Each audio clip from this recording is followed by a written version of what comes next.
news in English with Iris Stewart. Good morning, Iris. Good morning, Sophie. The headlines. Sam Lutton steps down as the head of National Agency for Drug Control following months of mounting criticism.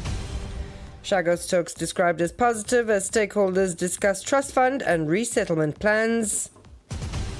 Education reforms spark criticism over lack of consultation. Government says discussions are ongoing.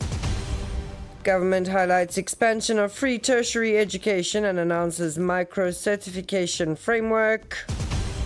NGO Empower renews call for stronger action against femicide during International Awareness Initiative. In world news, man arrested in northern Spain accused of using AI to create child pornography. And in sports news, dramatic draw at Old Trafford as Manchester United and Bournemouth share 8-goal thriller. Sam Lutton, who has been under mounting criticism for several months, has tendered his resignation as chairman of the National Agency for Drug Control. His letter was submitted yesterday to the Prime Minister's office. The information has been confirmed by several sources, including the Deputy Prime Minister. While Paul Béranger declined to comment, he had stated earlier this month that the NADC would be entering a new phase. Sam Lutton's appointment had been announced in Parliament in February 2025, but in less than 10 months he has been facing repeated criticism from NGOs, drug control experts and members of government. Last week, Attorney General Gavin Glover confirmed on RM1 that a British delegation was expected to visit Mauritius to finalize details of the Chagos Agreement. Yesterday, a meeting was held between the various stakeholders. Olivier Bancoul, representing the Chagos Refugees Group, described the discussions as very positive. He said key issues were addressed, including the creation of a £40 million trust fund and the resettlement of Chagosians. He also reacted to the call by the UN Committee on the Elimination of Racial Discrimination, which is urging the suspension of the ratification process of the agreement in both the UK and Mauritius.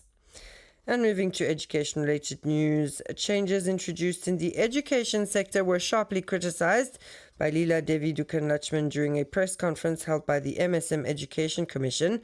The former education minister lamented the lack of consultation before decisions of national importance are taken, particularly those affecting children. She raised concerns about the education reform process and the transparency surrounding the so-called blueprint.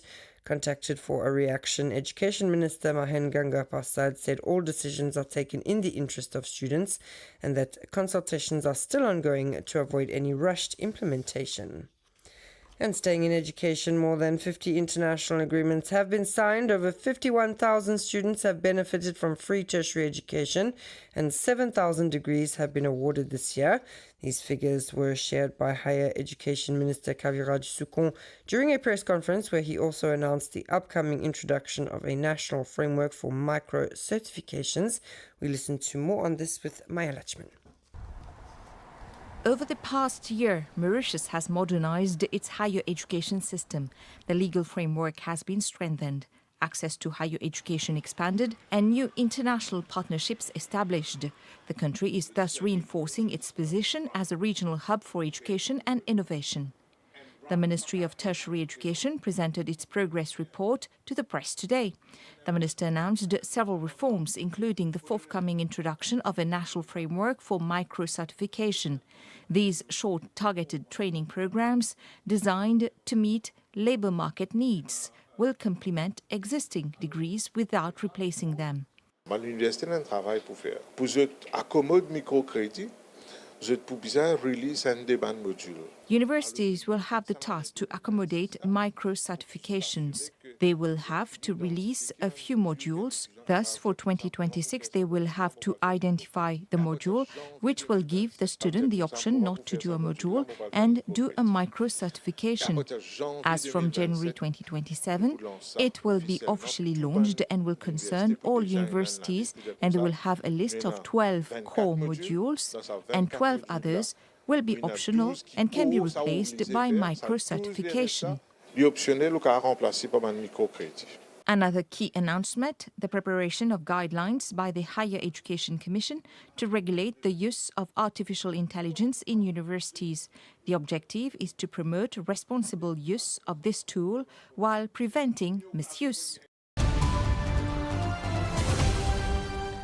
As part of the International Day for the Elimination of Violence Against Women, the NGO Empower organized a half-day workshop focused on breaking down the concept of femicide and its impact on families. High-level expert panels addressed the legal, social and psychological dimensions of femicide, stressing the urgent need to move from awareness to concrete action. More in this report by Levina Sophie, read by Kuyal Sita.